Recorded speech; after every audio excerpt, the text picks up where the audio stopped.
எபிரெயர் 2:14 ஆதலால் பிள்ளைகள் மாம்சத்தையும் இரத்தத்தையும் உடையவர்களாயிருக்க அவரும் அவர்களைப் போல மாம்சத்தையும் இரத்தத்தையும் உடையவரானார்.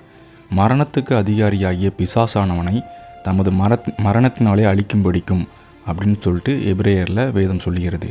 இதோட அர்த்தம் என்ன அப்படின்னு பார்த்தீங்கன்னா, நிறைய பேர் நினைப்பாங்க இயேசு கிறிஸ்து ஒரு மனுஷர், அவரை நீங்கள் கடவுளாக பார்க்கக்கூடாது அப்படின்னு சொல்லும்போது, இந்த வசனத்தில் இயேசு கிறிஸ்துவை பற்றி சொல்லும்போது என்ன சொல்கிறாங்க அப்படின்னா, பிள்ளைகள் மாம்சத்தையும் இரத்தத்தையும் உடையவர்களாக இருக்க. யார் அந்த பிள்ளைங்க? நம்ம தான் அந்த பிள்ளைங்க. அதுக்கு முந்தின வசனத்தில் பார்த்தீங்கன்னா, நானும் தேவன் எனக்கு கொடுத்த பிள்ளைகளும் அப்படின்னு சொல்லிட்டு இயேசு கிறிஸ்து ஒரு வார்த்தையை மென்ஷன் பண்ணியிருப்பார்.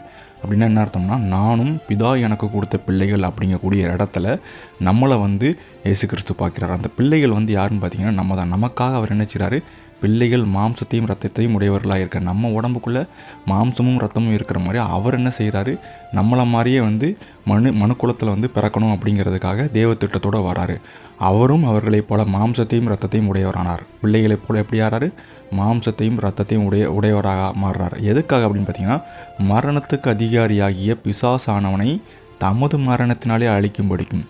அதாவது எனக்கு மரணங்கிற ஒன்று வந்தால் மட்டும்தான் மரணத்தோட அதிகாரியாகிய பிசாசு என்ன செய்ய முடியும்? அழிக்க முடியும் அப்படிங்கிற ஒரு ரீசனை காரணமாக வச்சு அவர் என்ன செய்கிறாரு?